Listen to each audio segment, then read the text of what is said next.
I'm on a date tonight, so I'll have to just looking good to... No, I'll just do it in front of her, shouldn't Going! He's kept going! He's scored! Oh, Stockport pressure. And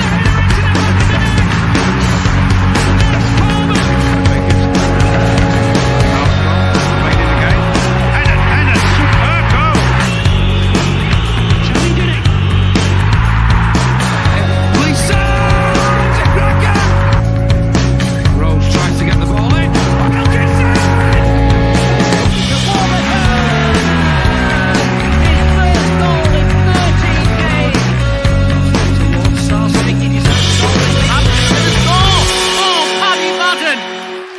It's a 5-star performance from Stockport County. All right, we got a small house, but we got a big bloody heart, I tell you.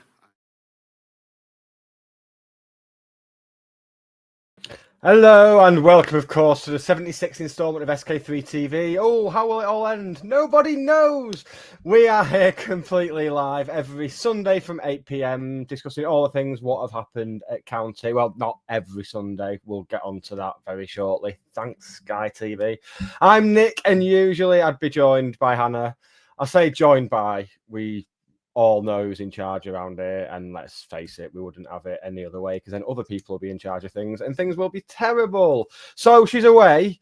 Don't really like leaving me in the lurch during term time, but it's fine. She's worked hard, she deserves it. That's why I signed off the holiday request. But she's left me a little gift, so what she's taken it upon herself to do is organise 3 surprise guests to titillate, delight, and who knows, shock me. Now, I genuinely have no idea who they are. They've all been told to join with the camera off, so all reactions will be completely natural. But it's okay, because me and Hannah like the same people, so the chances of her picking someone I don't like are slim. Hi, Hannah. Right, without further ado, we should probably get out the first of 3 co-host / guests over the next 3 weeks. I genuinely can't see who this is. Like, the name has been changed on the screen, and also there's a mask, so we'll get them out right after this.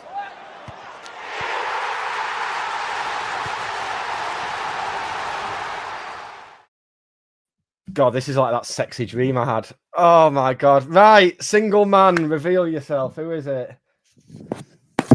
Oh, God. Oh, there's a clue. Hey, it's only bloody Dave Philbin, isn't it? Good evening. How are we, mate? All right. Yeah, I'm good. Are you? Yeah, crack. I've not seen you since yesterday. I know, and I was Dowden started with Waggy already. Hello. No, I was dying to tell you yesterday that I would be joining you this evening, but I couldn't, I didn't, and I wouldn't. Well, Hannah will be delighted. That I'd go as far as to say that will have made her holiday. I hope not. No, imagine holiday that. if it did. Yeah. Just stunned silence for 2 days, and then my plan worked. Oh, it's all downhill for me, because I don't see what can top this. Well, shall we just end it there then? Yeah. Good win yesterday. Sort the comms out. Membership stuff still a bit meh. Right, laters. We'll see. Yeah, see you in a bit. See you next week with Tom Lowe. Excellent. Right, speaking of next week, let's get some admin out of the way. We are, of course, proudly sponsored by Blackbird Kitchen. On the pans at Gorilla Manchester, on the grills at Impossible Manchester, and on the fryers at Lens, Chippy, Droylsden. Hannah's not here to say it. You tell people what to do, Dave. Go on. Like, share, and subscribe. Ugh. Not as attractive as Hannah, and not as sunny when you said it, I'm afraid. But it's good. The content was there. To be happy saying that. But I said it. Oh, I need to change my name as well. I'm actually not Vernon Bear's cousin. Well, let's have a. We could have like an episode of Jeremy Kyle where we find out Vernon's family tree. We could. Bearemy Kyle. There we go. You're welcome. That's fucking sickening, isn't it? Also in the admin next. So yes, we are normally Sundays at 8 p.m. Every Sunday, every 8 p.m. But of course, next week we don't play until Monday night. So it makes more sense to be live on Tuesday night. There we go. Thanks, Sky. Just throwing it out there and just ruining everything. Right, we've got some football to talk about, so we will get right onto it after this.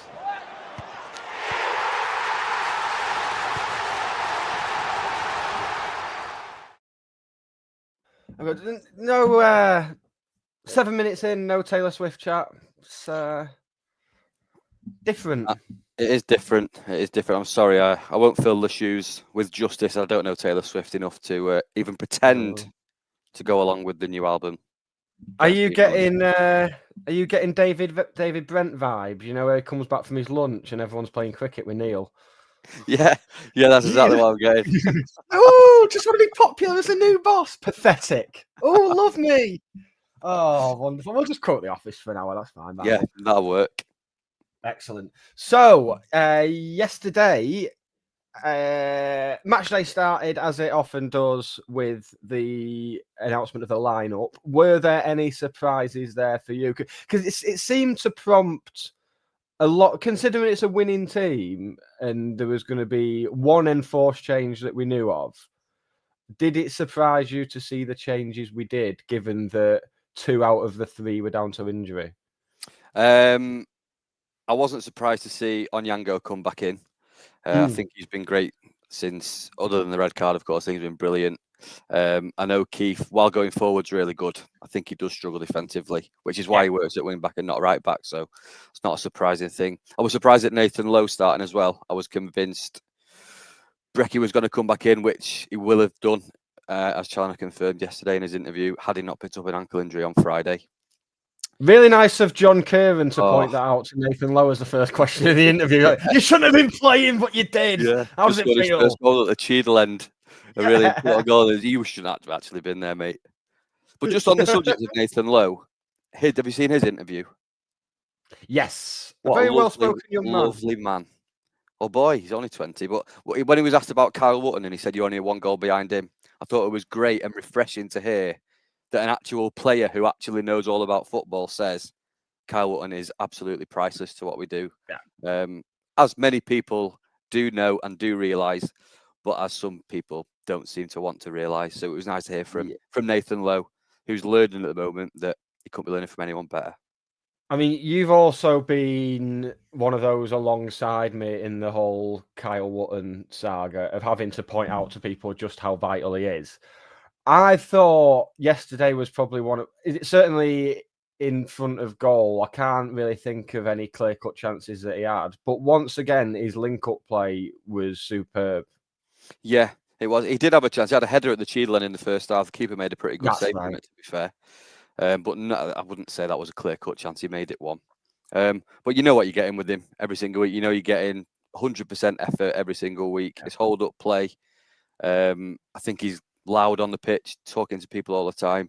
And you also know he's going to get fouled, but the ref gives it the other way every single time also. There was loads of them yesterday. And you know me, I don't really like to moan about referees. But it's just embarrassing when that happens. Just give one for him. Just humour everyone and just actually give one the right way. And then we'll all stop moaning about it. First couple of weeks of the season, he won like 5 or 6. And it's just more proof to my theory that all these new refereeing directives are gone by October, because we are now mid-October and that's all. I have not once seen this whole thing with stopping keepers. Well, we'll get onto that in about a second's time. Keepers time wasting. So the thing was, the referee is meant to count down, is he not? And then did they give a corner? Is that? Yeah. Have I imagined? There was one in the Premier League yesterday, you know. I can't remember. Was there? Yeah, yesterday. I can't remember what the game was. So I saw it a match of the day last night. But yeah, I don't think any's been given at this level. I've not watched Match of the Day since Gary went. A, because I miss Gary.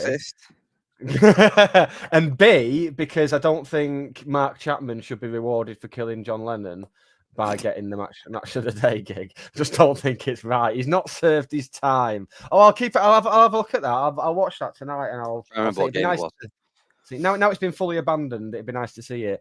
But in terms of little time wasting ploys, it's very much a game of loopholes. Time wasting, isn't it?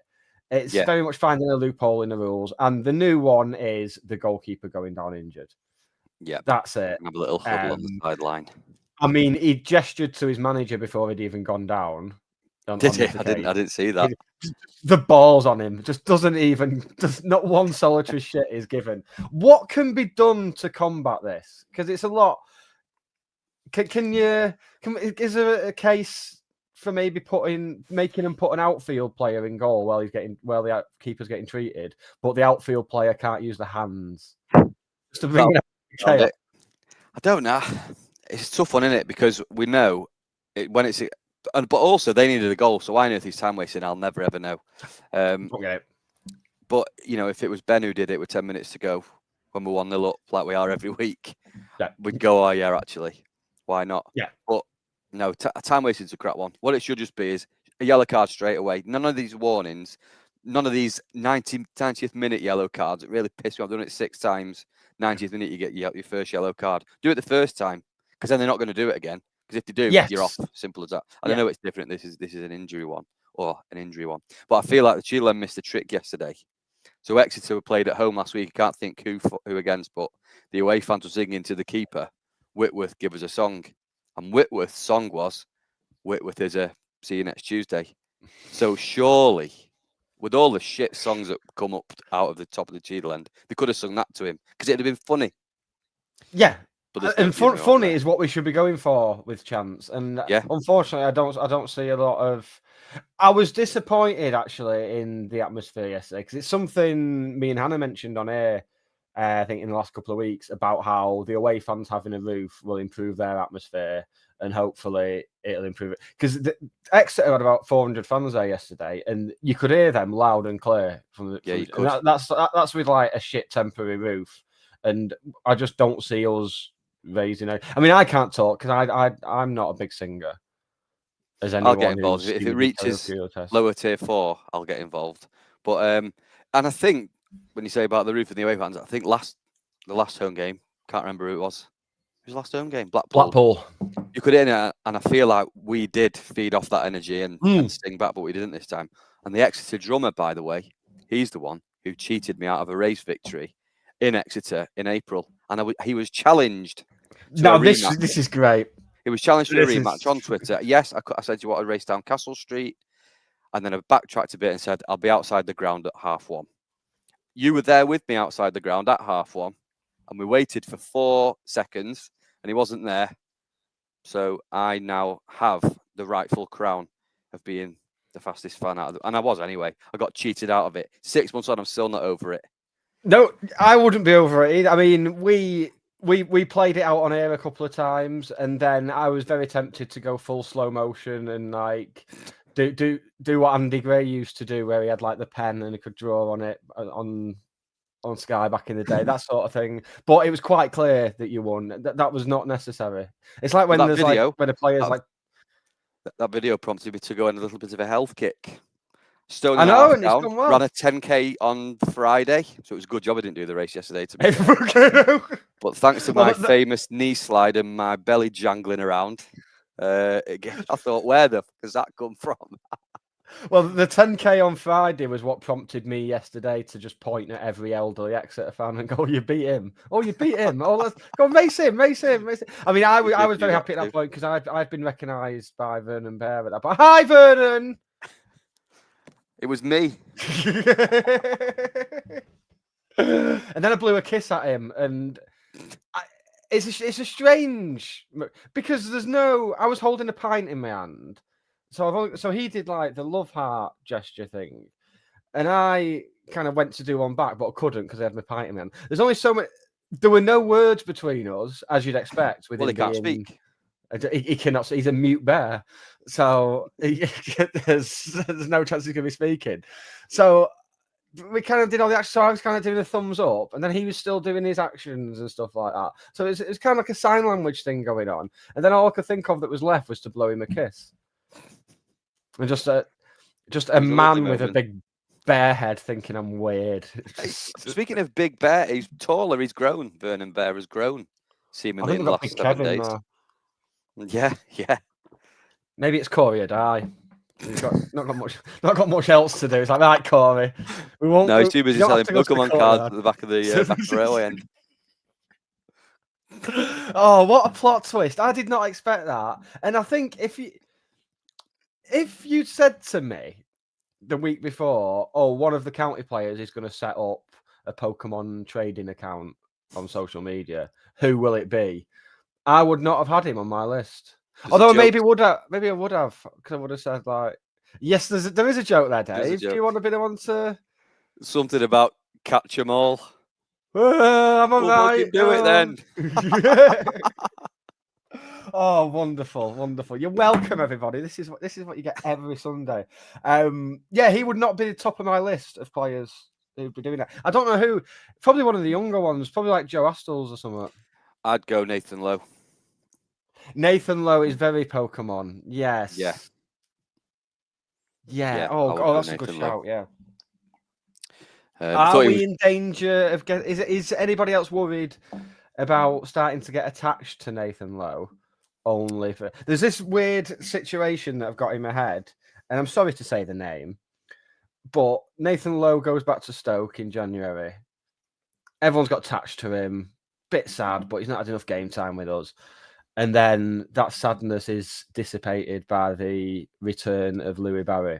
Yeah. Now, it was all anyone was talking about yesterday, and it's too. Let's not let the clamour start in October. Let's just. It's such a weird one, isn't it? Because we all love Louis Barry, and we do all love Louis Barry, and it seems weird that I would say I don't really want him back because we are a better side without him. I don't think Wootton would get his goals if he came back. Well, he wouldn't because Louis Barry would score them all, and that's fine. Like, it's weird, isn't it? You want him. It's one of them. He's nice to have. It'd be really, really nice to have him. Yeah. I just want us to keep playing, stick to the same system and fit him in rather than change it all just to allow him to come in to it. Yes, because in terms of changing the system, there is this feeling now. I don't know if you agree or not. It does feel like all that talk about finally clicking. You know, when we were struggling a bit, like dropping points earlier in the season, there was always talk about clicking. Do you think we've reached that point now where we have clicked? No, I don't. But I think that's actually a positive thing. We haven't clicked him at 1 point off top, so imagine what it's going to be. But I don't think we've clicked. I think it's been difficult with the injuries that we've had.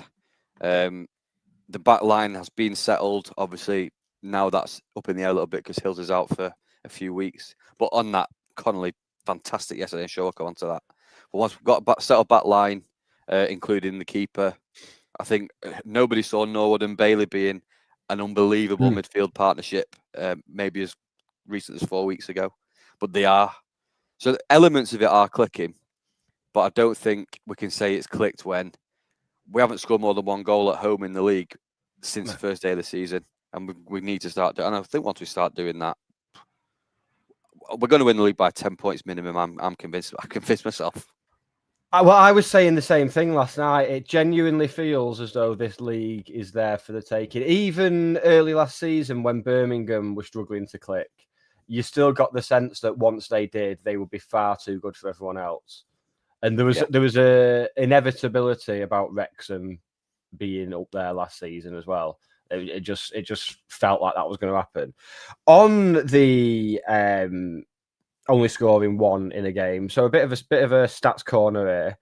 That was only the third goal at the Cheadle end all season in the league. But we haven't conceded a goal in the league at the Cheadle end. But the 3 goals we've scored at the Cheadle end have all been headers. Kyle Wootton against Bolton. Yeah. Nathan Lowe and Olowu last week. Yeah. Yeah. 3 headers. That's I mean, I'm sure someone more autistic than me will be able to dig that out. Just gonna at county shirts sorted. Right. We will have the answer to that in the. Well, I mean, thank God minutes. they flipped us around at the start of the game. Otherwise, we wouldn't have had any at the Cheadle end yesterday. I know. How annoyed do you get on a scale of 1 to 10? 10. Hate it. Especially now that the away fans are in that end. It was not sunny yesterday. There's absolutely no reason to switch it around. Zero. Yeah. And it annoys me even when I'm sat in the pop side. Because if I sit in the pop side, I'll try and get around halfway somewhere. So it shouldn't matter to me. but it's still. Yeah. I get even more annoyed if anything because I'm like I shouldn't be annoyed, but I am, and it's just No, I'm getting yeah. It'll be more annoying after next week when the clocks have gone back. Because I just think there's nothing better when the floodlights are on, it's dark, shooting towards Cheadle End. It's one of my very favourite things about going to county. That I don't know why. I just love it when it's lit up and we're shooting there. It seems to get louder, the atmosphere goes up. So yeah, next home game we'll have that, won't we? I think that almost goes back to as far back, maybe as far back as the Fylde game in non-league, the one after Jim had come back, where we pulled it back to 1-1, and then Danny wrote it. That was a night game, wasn't it? Yeah, it was. And that was one that felt just exactly like how you described. And that became a Fylde moment for a couple of seasons, didn't it? Yeah, the Fylde moment was the thing. Fylde, yeah, very much. I kind of want to.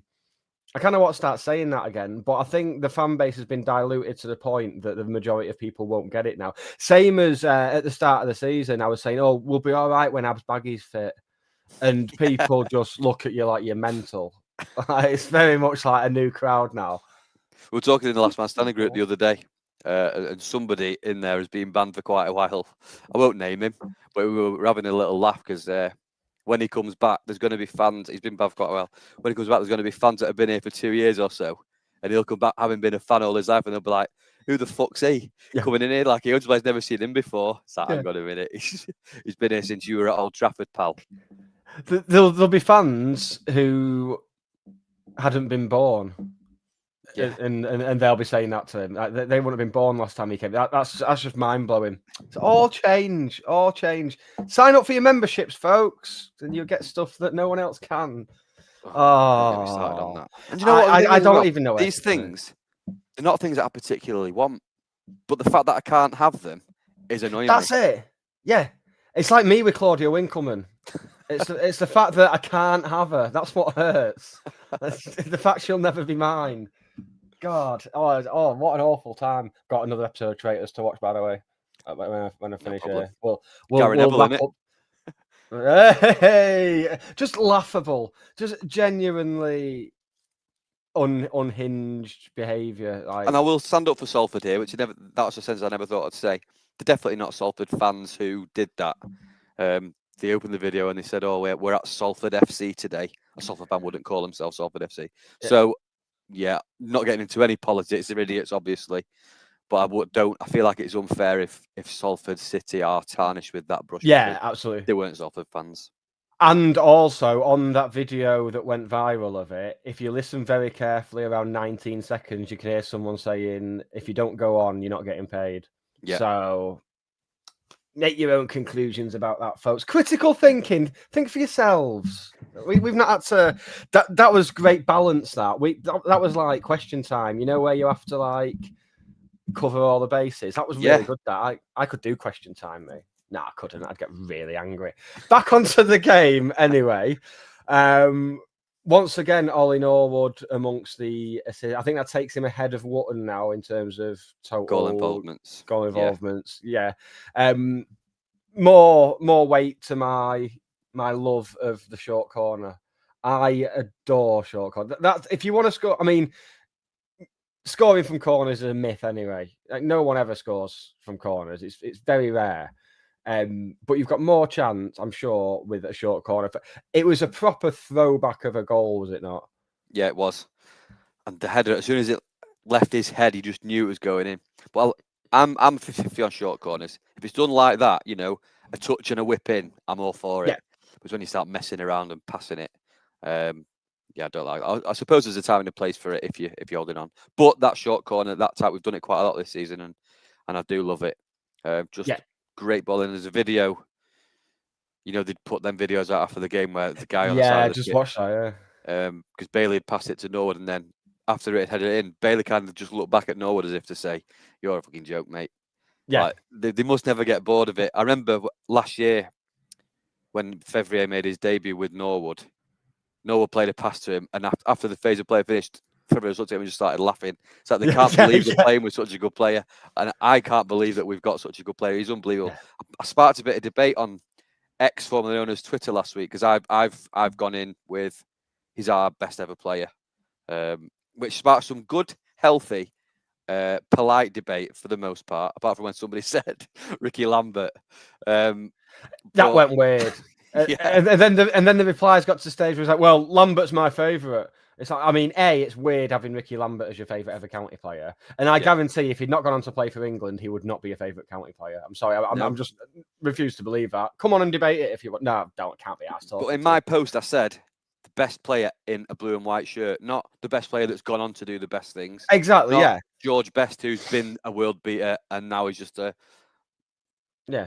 I won't be impolite about George Best. Did us a favour when he was pissed, essentially. Yeah. So what he's doing in a county shirt, you know, Marsden, you could argue. I think that's the competition in it, or Bennett. But I mean, top three.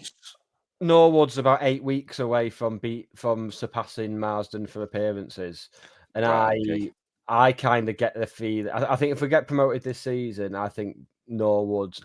It all depends on, because different people look for different things, but broadly, what you're after is the best 11 for what they've done at county. That's a given. Let's take out what they've done before and after out of it. And yeah, in that respect, he's definitely in that conversation without a shadow of a doubt, and he's not far off. I tend to weight it towards if they've achieved something here. So, you know, promotion promotion, not a trophy with us. Sorry, Obi and Euro. You thought you were in there. No, mate. No.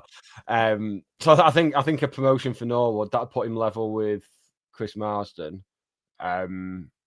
Lest we forget though, there was once a point. Do you remember the point where Chris Marsden was touted as the answer to England's left-sided problem? Do you remember that? It was a day. Oh, he's got a left foot. We'll have him.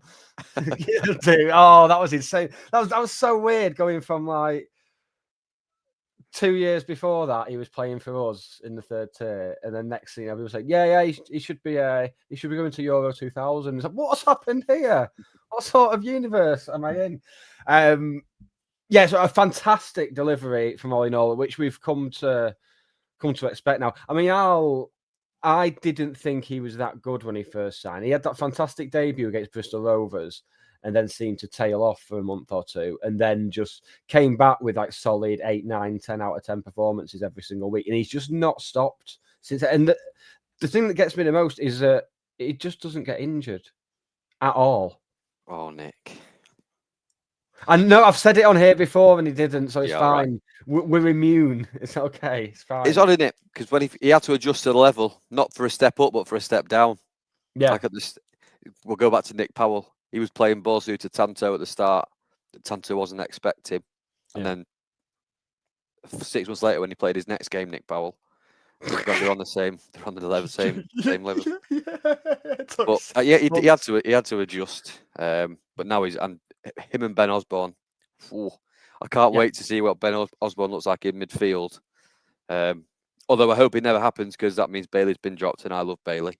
And I will say about Ben Osborne yesterday, that was probably his worst game for us. Yes, and he was still a 7 out of 10. Yeah. I mean, their right wing back. When Hoskinen signed for us, he mentioned that one of his international teammates had played against us last season, and said how good the atmosphere was, and it was their, I believe, their right wing back yesterday, Niskanen. So he's a Finnish international. And he was the only player who I've seen give Osborne any trouble since he's been here. The in danger of getting behind a couple of times, but day off. That's a team without trotting out the cliche. You've got a fear for Exeter, have you not? Yeah, they offered nothing, didn't they? I said in Dez's Q&A last week, I said Blackpool were the worst team to go into AP this season. They no longer have that title. They'll be pleased to hear. This Exeter. It's a shame. I'm surprised Danny Andrew didn't get a standing ovation when he returned for a legend welcome. Oh, but I was expecting him to get booed. Just people are weird. Yeah. Like when Tommy Rowe gets booed, they're not in the top 100 players of the century. I nearly called him Tommy Lowe then. Tommy Rowe. I just don't know what the rules are anymore, man. I really... really don't. And then it was very much plain sailing after. There was, I mean, obviously I've been very open about my love of a 1-0 and of a bit of jeopardy, but it just didn't feel like there was any jeopardy yesterday. They could still have been playing now, and I don't think they'd have troubled us at all. And despite that, the closest they came to, I would say the closest they came to scoring, but the closest they came to having a chance was from our own mistakes. Yeah. And even then, they didn't manage to lay a glove on us. I think, did Ben drop a cross and then gather it? Or am I thinking of another he did game? do that. There was one in the second half. I think we just mentioned it where Osborne had tried to play the offside trap, missed it by a second, and then they went through, beat Ben, but Connolly was there. Superman that he is, cleared it off That's the line. the one. Yeah.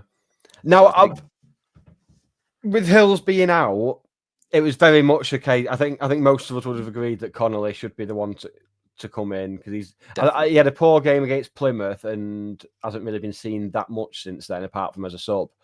But I must admit, I didn't think it would be the game for him. I didn't want to move Alowu from the right into the centre. I wanted to keep him where he was. But at the same time, they had McGuinness up front, who's just coming off the back of an international. He's played 2 games international, but he was an international forward, albeit for Northern Ireland. A big thug, just a massive bastard of a striker, and one of them where you think, oh, has Connolly got what it takes? I mean, they didn't go through him at all. When you've got a focal point of a player, you'd expect. He was popping up on the right wing to get the ball at one point, because it was just He must be frustrated for him, mustn't it? Just standing there, biggest bloke on the pitch, you're not getting the ball past here. Yeah, especially against the centre back who's, I'd imagine Callum Connolly's just about 6 foot. I don't think he's much more than that. So to be against the centre back, he's a scouser though, isn't he? That'll add on a couple of inches. Yeah. always does, mate.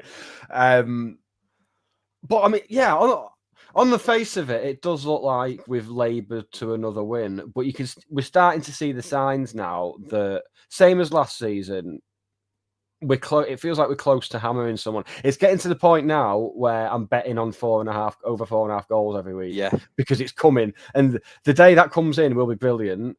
I mean, it won't be enough to offset the losses from putting that bet on every week, but it'll be a great moment. But you just feel that's very close, and it won't surprise me, judging by their performance yesterday, if it's against Luton in a few weeks. Yeah. I was just going to say Luton in a few weeks. I fancy it to be them. Jack Wilshere. I hope, to be fair to him, I hope he does well. I hope he doesn't finish above us in the league, and I hope he doesn't win at Edgeley Park. But I liked him as a footballer. Very unlucky as a player as well. The way that he played kind of invited injuries, really, more than anything else. But I don't know. I don't. It's a weird one with Luton, because I don't see why that job is such a big draw for people. I mean, it's a big job, to be fair. I mean, they've been relegated 2 years. That's why I don't understand why they were favourites to go up. Because if you've got 2 relegations in 2 seasons, then I'm not having it that you can get your shit together over the course of a summer enough to challenge. I'm just not having it at all. They'll probably surprise me and go on and piss the league now. Yeah. Do you not think this is their natural level? Like, we could argue that this is County's natural level, League One, or before. Yes. Well, yeah, it is actually, you would say. Yeah. With Luton, because they've gone down from the National League and then they went to the Prem. Yeah. Where is their natural level? You could probably say it is League One as well. I'd say it's League One, their natural level. Yeah. I'd say, like ourselves, Peterborough and Luton, top end of League One, the odd few seasons in the Championship. I'd say that's natural level for all 3 of us. I would agree with that. So that's something that's going to be interesting over the next. I mean, particularly with Peterborough, where they are at the moment. But in terms of seeing how those 3 clubs progress over the next couple of years, it'll be interesting to see who's the furthest along in 5 years' time. Us. It's going to be us. Right, we're on the right trajectory. Peterborough, he's got to sack Ferguson soon, and he's got to, and then he'll be back next year. He'll be back next year. Who's he going to replace, though? We need to throw out a name. Oh, let's go Wayne Rooney for the Peterborough job. Oh, good shout. That'll be good for the podcast, won't it? Yeah. I'm going. He's going to replace Lee Grant. He's going to get sacked from Huddersfield. Then he's going to go to Peterborough, take them down, and then he'll get sacked. Yeah, but Lee Grant knows Northern football, remember? He knows how to lose against Northern teams. Whee! but this is what I mean about the league basically being there for the taking. Blackpool were expected to be up there this season with the business they did in the summer. Huddersfield, Bolton, Luton, Cardiff. Just Cardiff fans, I'd imagine, will be thinking the same thing we've been thinking, that, we're up there without playing especially well. Bradford, again, they just keep picking up results. They're bloody good, aren't they, Bradford? Yeah, and most of it's last season's team as well. Most of it's, but I think was it me and you who were talking yesterday? They just assembled a squad of winners, essentially. Yeah. Like, just multiple title winners everywhere. And that crap left back, Ibitore is his name, I think. You know, the one everybody slagged off, and now he's being touted as one of the best left backs in the league. Hello. Yeah, I'm really hoping. Another thing that we were quite vocal about, Ibitore. Oh, I almost think I almost think people should just listen to us. I don't know. I mean, maybe we should use the little grassy bit outside the Cheadle End car park. We should stand on there with like a sandwich board. We'll get Hannah to do it with the We Do Not Care Club, which I was going to do today, but Hannah puts glasses on to do it. So I was going to do like a reverse version where I take the glasses off, but I was practicing and took the glasses off and I couldn't read it. So that's just bitch it. So come back, Hannah, as soon as possible. I wasn't going to do it either. Ian said, "Has Dave got a list of things?" Nah, I could never do it justice. No. And everyone will miss it for a few weeks, and then it'll be even better. That's it. I'll tell you a feature that is here, though. It is sourced by our friend Chris Eaton, your friend and mine. It's the Random County non-league goal of the week. Let's have a look, shall we? County crossing from the left. Baggy, was he impeded? Referee felt he wasn't. Thomason clears. Oh, it's a poor clearance. It's gone straight to Kirby. Kirby, can he get the shot away? He can! And he gets in there!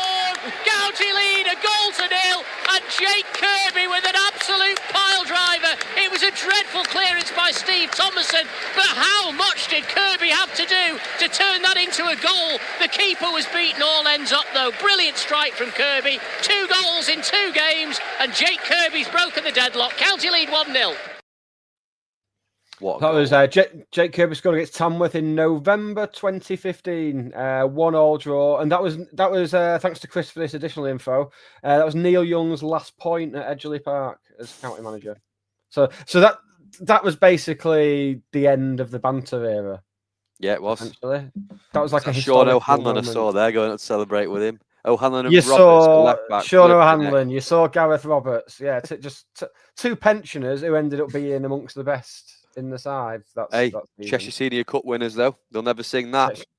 No, and we'll never sing that again because we just don't bother with it now. Are we in it again? No. I think we're in it again. We lost, didn't we, against Congleton?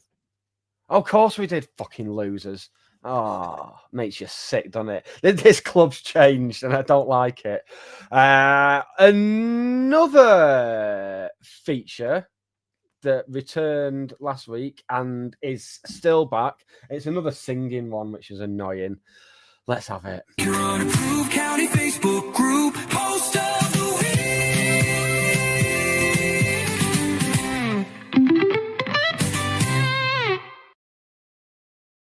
I'm not singing this time. Right, let's get it up, so to speak. So this is apparently in the style of Alejandro Bellady. I always think if someone comes up with an idea for a song and they need to put at the bottom what song it's based on, then you should rethink it. Yeah, it doesn't work if you're having to like basically say what the punchline is. Don't call my name on Yango. Oh. But the thing is, you just feel like it's getting to the point where whatever people come up with is going to feel forced now. I don't know. I don't know what the answer is anymore. Like with regards to the atmosphere, so maybe stop making people sit down at every opportunity. Oh, and stop doing the announcement saying Edgeley Park is an all-seater stadium, because it's not. It's not. All-seater stadium. Anymore. Factually incorrect. Yeah. Yeah, I think lower tier 1 sitters or standers got letters this week, didn't they, to say basically stop standing up. If you're going to enforce it, fine. Send it to every single season ticket holder. Yeah. Don't just pick it. And I'm not in lower tier 1, so I have no. It doesn't bother me. It didn't affect me. Well, people stand all over the show. Yeah. I was lower tier 6 yesterday, and like the top 5 or 6 rows all stand. To be fair to the steward who came over, she was very polite about the whole thing, and B, kind of, when there was an attack or a corner or a free kick or whatever, and people, that wasn't a problem. It was just being stood up all the way. And it's like, yeah, well, fair enough. I don't. Sometimes it is nice to. I kind of do a thing where I'm like, oh, bloody Nazis coming over here telling us what to do. But then in reality, I'm like, oh, can I have a nice sit down now? Yeah. Oh, it never happens in away ends, does it? It's no. Like you see the Exeter fans stood up all the way through. When we go to away games, we stand up all the way through. So what is it? Is it away fans? They're probably more likely to be more tanked up because they've travelled. Probably something to do with it, and it might kick off. But yeah, either enforce it or don't. But yeah, I bet if you remember, you're allowed to stand up. Let's get that rumour going. Yeah. Oh, imagine they did that. Imagine that's how they push the membership next. Yeah, you got to wear a lanyard. Oh, do that on April the 1st, County, please. Come on, Liam Richardson, if you are watching, I will pay any amount of money up to a value of £27 for you to do exactly that, and we'll just watch it come in.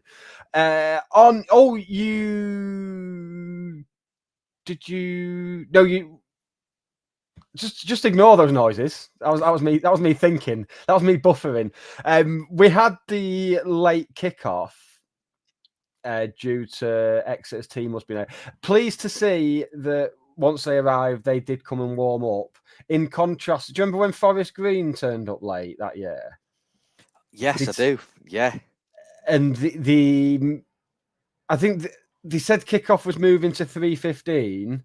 And then at 3:15, they were on the pitch in their tracksuits taking selfies in front of the Cheadle end. Yeah, that's right. And the ref was just like, okay, we'll do 3:30 then, shall we? Mad. Absolutely mental. Yeah. So it was nice that Exeter actually came out and warmed up, I thought. Not that it did them much good. How many times during the game did you think, oh, fuck, Ryan Rydell can't get in this team? None, because he's injured. I know, but even when he was fit at the start of the season, he wasn't. I just thought there's some kind of irony that we sent Rydell on loan there, and then didn't give Danny Andrew a long enough contract, so he went there, and if he was fit, he'd probably take his place anyway. Yeah. But yeah, I just feel, like we were saying in the courtyard yesterday, I just feel sorry for Rydell. He's such a good footballer, but he can't stay fit. It's kind of Macca, isn't it? You know, rate them both so highly, but he's still got 1 year left after this. I'm right in saying, aren't I? Rydell. Yes, one more year. Yeah, I do sort of fear, particularly if we were to get promoted again this season, you sort of think that'll be it. Maybe it'll be a case of getting a fee for him next summer. Maybe he'll end up back. Was it Fleetwood before us? Yeah, we signed him from Fleetwood. Oh yeah, that was our time of just signing. Speaking of Fleetwood legends, let's give some airtime to Sir Paddy Madden. Hat-trick hero yesterday and an assist as well. And what a goal his first goal was as well. It's just, you know what I love watching about his goals? It's that little trot he does after he scored that he always used to do. It just makes me so warm inside. Yeah. And it's a weird one with Paddy Madden because there's a lot of attacking players where they've sort of got almost a trademark goal. So Thierry Henry had the thing where he'd be on the left-hand side in the far corner with his right. Jamie Vardy, who'd be on the right and he'd hammer it into the far corner on his right foot. There was another one I was just thinking of, but it's gone out of my head. Liam Dickinson, like he's never got the ball under control, but it always goes in the back of the net. Exactly that. Ditto Danny Welbeck. Also, I had another one ready. Oh, Raheem Sterling, far post tap in after a 78 pass team move, Yeah. that sort of thing. With Paddy Madden, I couldn't pinpoint like a typical Paddy Madden goal. He just he can do it all, and it's so good. I was fearing for him. I was genuinely worried that once it all kind of went to shit at Chesterfield, I kind of thought, oh, is that going to be the start of him like dropping down to non-league or going back to Ireland or something and winding down? But no, he's going for it still. I love it. It's just great. He's won. There's loads of former players scored yesterday. Sars, Will Collar got a goal at MK Dons. I say Connor loads. Jennings got a couple. Connor Jennings, yeah, that's loads, isn't it? Elliot Newby got one.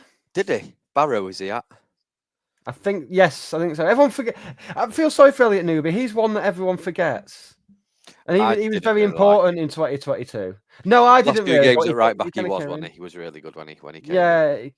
Yeah. It was. Just, he was another one who suffered though. Did he come in on loan fairly early in the takeover? He came in with Harry Cardwell when it was COVID. Yes, behind closed doors. Yeah, that was right. Just Harry Cardwell with his lovely, luscious locks. Yeah, there's not enough for that. There's not enough of the. We had Glenn Rule and we've had Harry Cardwell, but no one's really. Hills? Would you not class Hills? But Bradley Hills is a strong contender. Yeah, I think he's the only one, but he's a bit young. It feels wrong. Yeah, that's true. Yeah.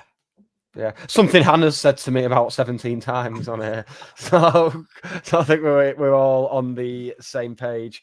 What else is there on? Yes, I saw a lot of people complaining about the referee yesterday. Did seem as though every 50-50 was given to them.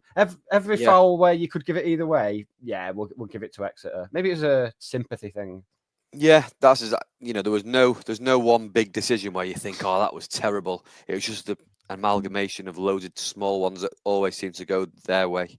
So yeah, I wouldn't go as far to say I did have a moan about the referee about the Kyle Wotton thing, but I just think you're going to get those sometimes. For me now it is, and Challen has said this, as long as the referee doesn't affect the outcome of a game, then we're winning. Yep. Well, we might lose, but the game is winning. Yes, absolutely. Yes, the game is not properly gone just yet. It's trying to leave, but it can't find its key. So the game is not gone. Now I'm not just when I'm there, I'm not just cracking wise on Twitter while watching the game. I'm taking in what's going on around me because I'm a man of the people, Dave. Yeah. And what I'm sensing is a lot of frustration towards one player in particular. That frustration isn't just limited to the fans. Nathan Lowe was pissed off for a good 15 minutes yesterday. He kept looking over at him. And of course, the player in question is Jack Diamond, who can be both thrilling and annoying in equal measure, and often in the same move.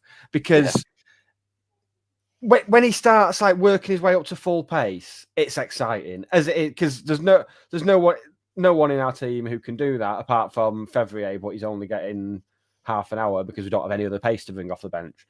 But then when he just starts sprinting, you look at him properly and you realise that he's just got his head down for a start, which that's like a 6-year-old at sports day, isn't it? Yeah. It's just like, I'm just going to run. And then it almost goes in stages. And then the next stage of it, you'll see that there's a player there who's made a run into space, and then you'll notice that player's screaming for the ball, and then Diamond will more often than not go it alone. And to be fair, it's not like he's going it alone and shanking it into the top corner of the Cheadle end. He's normally going it alone and his shot's getting blocked and he'll win a throw-in or a corner or whatever. But it's genuinely his end product was picked up on by Charlie in an interview a few weeks ago, and it's really not picked up. Do you think being singled out in an interview has helped? Probably not. I think with Jack Diamond, I'm a big Jack Diamond fan. I was hoping he was going to come good this year. Obviously, he ended last season really well. I was hoping he was going to continue that and push on, and he did. Well, he won the Player of the Month in August, so he definitely Yeah. did. I think, it can be frustrating, but if you take him out of the team, it's a worse team for me. He's getting us up the pitch. Yeah, his decision making could be better. I think if he, and I mean this, I think if he had a good end product, he'd be top end Championship, bottom end Prem, because he's really on the ball. He's that good. But yeah, I can see why people are getting frustrated with him.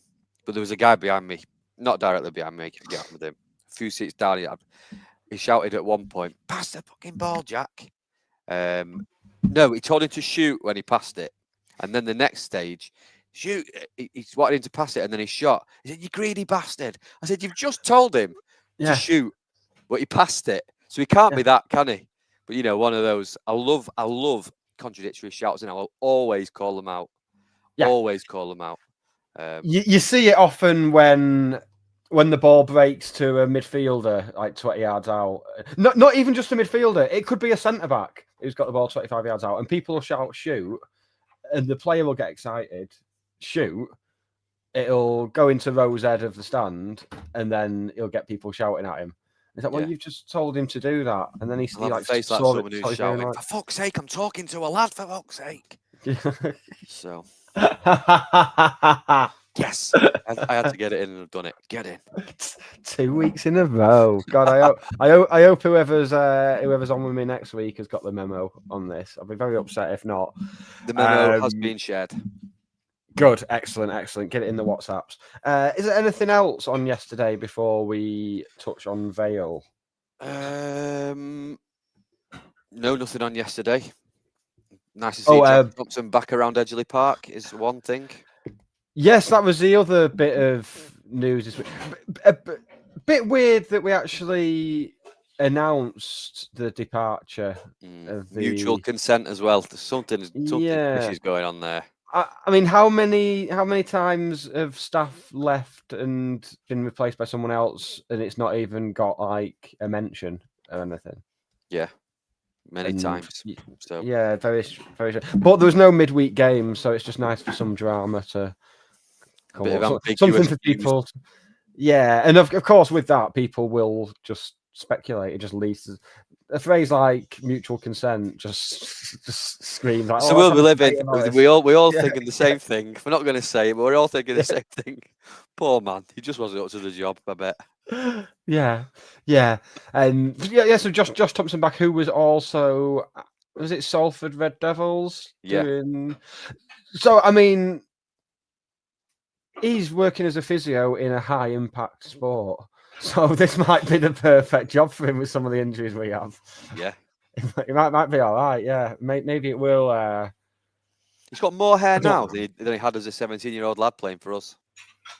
It's mad, that, isn't it? Yeah, it's funny what Celtic money will do for your hairline. Yeah, that's it. Yeah, they must have had a trip to Turkey in the Champions League or something. While he was that's probably helped. Yes, so a new bit of movement in the coaching department. Talking of the coaching department, something I saw mentioned on your. I think everyone would agree our main problem this season is scoring goals.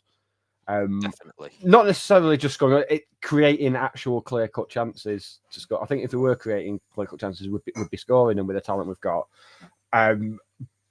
But some people have kind of joined the dots and noticed that since Andy Mangan went, this has been a problem. It wasn't a problem last season when we were second highest scorers in the league. I'm not buying it, because guess what? As after last week's games, we're also second top scorers in the league. I haven't looked this week. We only scored one, so we might have been overtaken. But I just think people like to blame something on somebody.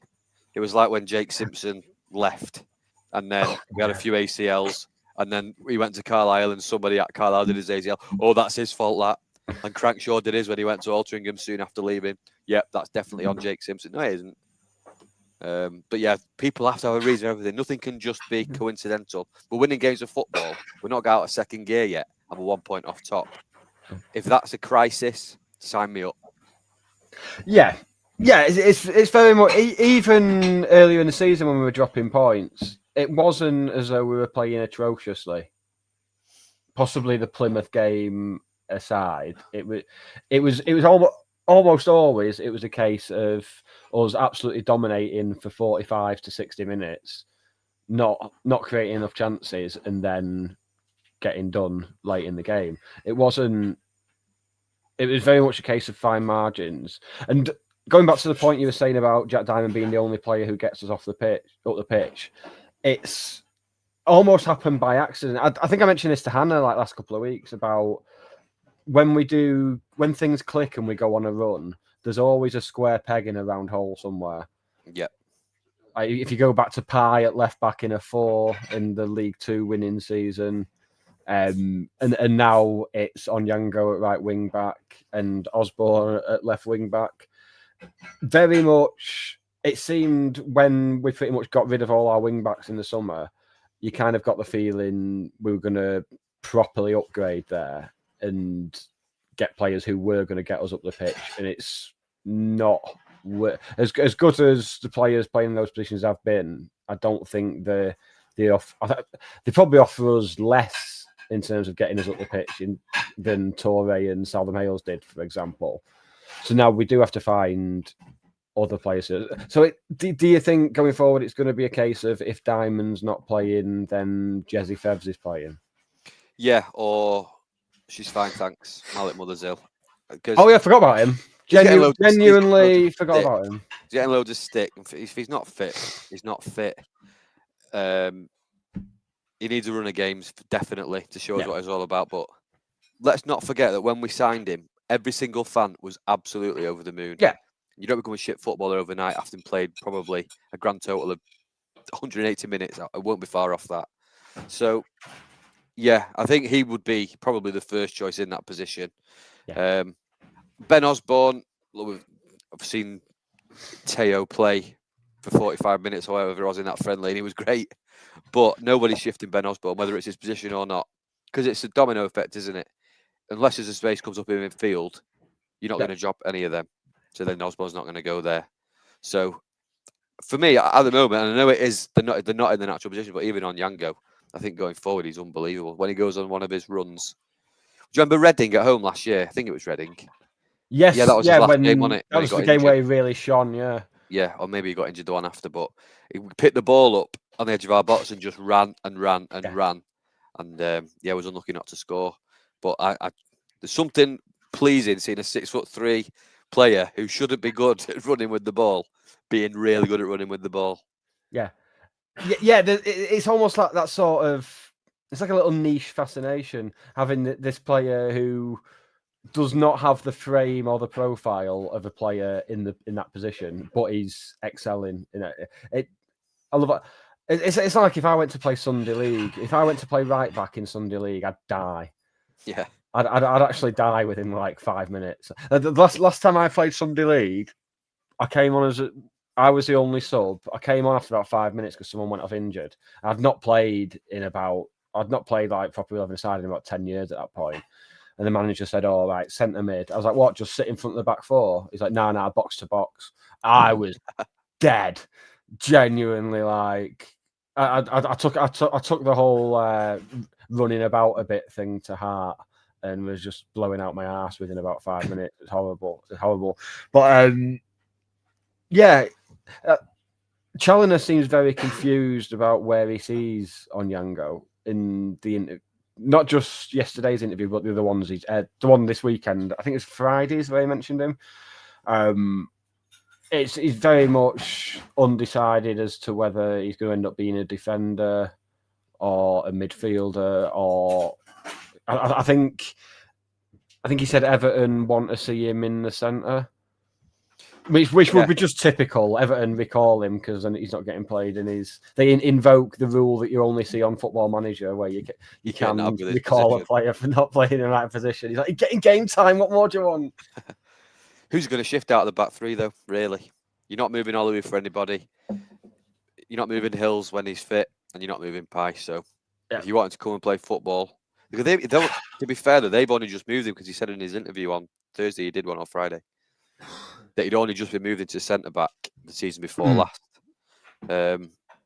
So he's still probably learning. But I think, just as long as he's playing, he's developing. If you look at the player that played at Barnsley away last season Yeah. when he gave that penalty away to now.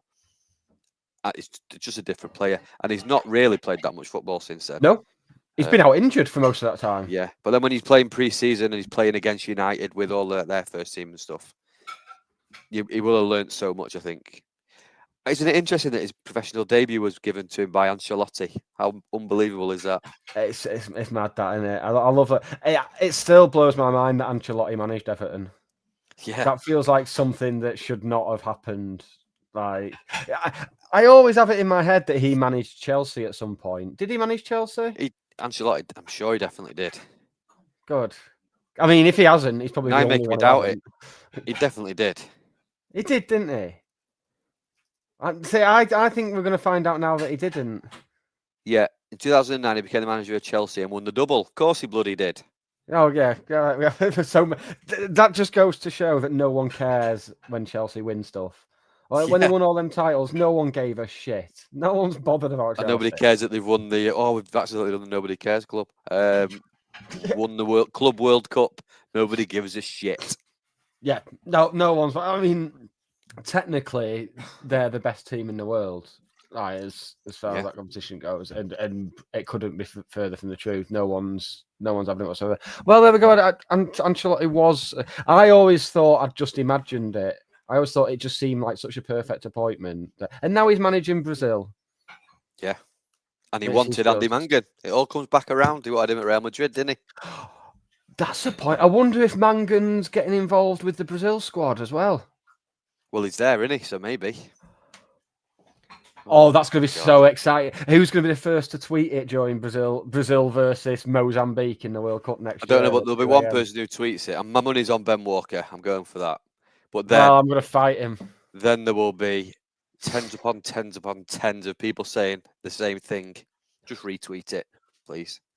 Yeah, and I'll receive a DM off someone saying, "Oh, have you seen this?" About 6 weeks after it's been posted. Yeah, that's usually the way. Oh, that's like as if I wasn't already excited for the World Cup. Right, before we go, we should discuss Port Vale. Are you going? No, I'm on holiday for the week. Oh, of course you are. So I won't be there, sadly. Of course. Bit gutted because, well, it's the ground that I wanted to go to. I like the away day. Been before. But it would be nice to say goodbye to Ryan Crowsdale, who of course is there, but won't be there. Although he didn't play yesterday, was an unused sub. No. It was the first time this season that's happened. And their fans were not impressed, apparently. Well, I'm glad they weren't impressed then. It shows he's doing well and they like him. Yeah, it turns out that taking Ryan Crowsdale out of a team that relies on him isn't a good idea, apparently. But I mean, looking at Port Vale, they're only a point above the drop zone. But looking at their results, it's narrow defeats. Like the games they've lost, it's narrow defeats. They're not getting hammered. Same with Exeter, isn't it? Though they're quite similar in that regard. Yeah, you do wonder if it's almost false position. I mean, we're only really getting to the point now where you can start reading a little bit into the table, but almost disregard most of it. But I think there is certainly an element of it being a false position. But you could possibly say the same for Stevenage and AFC Wimbledon at the top end. You could say, well, will they be there in the season? Probably not. I mean, Stevenage will probably go and win the league now because this always happens. You just get written off. I can't be doing with that. Not having that. No. I think it'll be tricky. It'll be a tricky place to go in on a Monday night for sure. Nathan Lowe, how will he cope? Obviously, the boy from Stokes turning up. He said he got a lot of stick there when he went last season, and he scored in that game. So hopefully he can do the same this week. I just don't like us playing on a Monday night anyway. I mean, it suits me because I'm driving to Paynton on the Saturday, so probably wouldn't have been watching it, and now we'll watch it on the Monday night. But Monday night football for League One, Port Vale versus Stockport County, not got a very good ring to it. Do you think if anyone is tuning into Sky Sports to watch that who isn't a Port Vale or a County fan, do you think it's fair to say they should be sectioned? Not as much as whoever decided to offer loyalty points to watch it at Edgeley Park instead of promoting tickets to be bought. Now, I know it's only 5 points, I know that, but it's getting dangerously close to like club shop spend being rewarded, which I think we differ on that. Was it you? Yeah. Yeah. Look, I see your point. I do think there should be something, if you're going to do loyalty, it can't just be to who goes to away games. Because you'll have people who have a club shop spend who don't go to away games. You'll have people who go to away games who don't do club shop spend. I think that's the same one. But you'll also have people that go to away games and have a big club shop spend. And I'm not one of those people. I go to a few away games, not them all. But those people, because the club make nothing from our away games, obviously, because we're paying another club for a ticket. If you've got someone who goes to away games and they're spending loads in the club shop, I think they're the fans that should be getting the most loyalty points. Not, and I know it's only 5, but not people who can't be asked going to a game. There might be people who are thinking about, shouldn't I go? And now the club have said, we're going to show the game and you get 5 points. Their minds have made up. I'll just go and watch with a load of county fans in Edgeley Park. That'll be a good night. And it was, when they did it for the Leyton Orient playoff game, that got really good feedback on it. I think that's a bit different. That was a semi-final of a playoff. It was sold out, and it was a London away game, and we've been to London quite recently before that. So, and you've also got the potential of Wembley that you've got one eye on in the semi-final of the playoff. But don't start showing away games at Edgeley Park. Obviously, they won't do it at 3 p.m. games, but come on, and don't reward. If you do it, fine. Don't reward it. Yeah. Particularly not when it's an hour away in an away a generous away allocation that's not going to sell out. The thing that entertains me about it all is that people will buy a ticket for that just to get the 5 points, 5 loyalty points. People will do that, and then the club will look at the numbers of tickets sold, get loads of staff on, and then there'll be like less people there than they expected, just nailed on. And I think it's a ploy to find the loyalty points fraudsters out there. Because there were people going to the game that bought a ticket for this, 100%. Why wouldn't you? Yeah. It's £2.50 and you want more points. But also, people say Port Vale shouldn't be worth 20 points, which is the same as what Plymouth was. And now you've got your wish, because it's actually really only worth 15 points versus somebody who goes to there. So careful what you wish for. It does. The whole loyalty thing does have the feeling to me of, because the club have said on multiple occasions over the last 3-4 seasons, they've said we don't see that there's any call for a loyalty scheme. It's not something we'll be looking at. And then in my head, I think that when the new ticketing provider came on board towards the end of last season, I think there was an element of the ticketing provider like showing all the features they've got, everything they can do, and basically saying, and we can link it up to a loyalty scheme. And the club have gone, oh shit, we will do a loyalty scheme then. And that's been the extent of it, I think. I don't think it's been properly. I mean, they've kind of got lucky, the club, in a way, because those like loyalty points aren't going to be required that much. It's not like we've got a Wrexham away this season. It's only going to be required if we go and win the league at Barnsley, or we can go and win the league at Barnsley. Yeah, that end of the season, and possibly an away cup draw against a non-league side. Which, given we've got Tranmere, imagine that scramble for tickets for Gainsborough away. Well, I wanted Buxton. I was dying for Buxton away in that draw, just because I wanted to. I mean, I wouldn't have minded going, but I know I'd have no chance, and that'd be fair, but it'd be piss funny. Did you just see watching people lose their minds? On the subject of Buxton, Chorley played there on Saturday, got beat 3-2, having been 2-1 up in the 91st minute. Andy Priest didn't go to clap the fans at the end, and he said in his interview afterwards, they don't let you walk across the pitch in trainers, so that's why I didn't go and clap the fans. But then there's a picture of him from Buxton away last year, walking on the pitch clapping the fans because he'd won that day. Oh, excellent. Oh, this is the type of non-league small-minded pettiness I can get. There was a lot of it yesterday because it all kicked off at the Avro FC game. Yeah, against Kidsgrove. Tom Pope at Kidsgrove. What an absolute scumbag he is. Of course he was involved.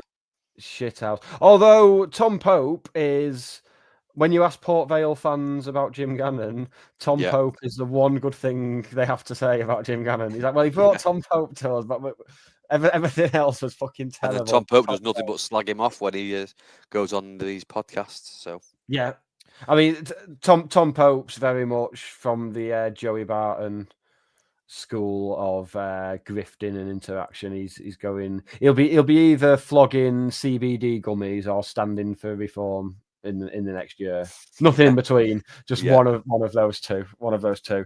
Right before we wrap up, anything annoying you, Dave, about county or in life? We can have a little therapy session before we go. what's annoying me at county? Here's to you, Dave Challoner. Stockport Loves You More Than You Will Know is a fantastic song to sing. Doesn't need to be accompanied by any percussion whatsoever. You don't need to clap along to it. You just need to sing it. When we used to sing it to Jim, it was brilliant. You could sing it over and over again, nice and slow. That's one thing that's annoying me. Another thing that's annoying me is people. Look, we're going to get new fans. Great, we need them to fill this new stadium, but it's the entitlement of some of these new fans that think they are the voice of Stockport County Football Club. They're the voice of the fan base. Yeah. Everything they say is true. They couldn't tell you who Alfreton Town were. Don't know what a Colwyn Bay is. They think Vauxhall Motors is a 1980s car. So that's what really pisses me off. Don't tell me how to think about Stockport County when you used to be a United, City, insert former team here, Aston Villa. That is the worst thing. Seeing someone, basically seeing someone complain about people having opinions, and then you'll go on their profile, and like the second profile picture you'll see it'll be a United badge or a City badge. Yeah, it's just no. Come, like, do your time like the rest of us. Not and this isn't I can't stand United and City. Like United and City fans, more than welcome. Like in my 30 years going to county, I brought many United and City fans to games. I remember yesterday. None of them have worn United or City shirts, which is the crucial thing here. And he brought his daughter, who goes to Lily's school, their friends, and he bought her a county shirt to come in. There we go. That's how to do it. That's how you do it.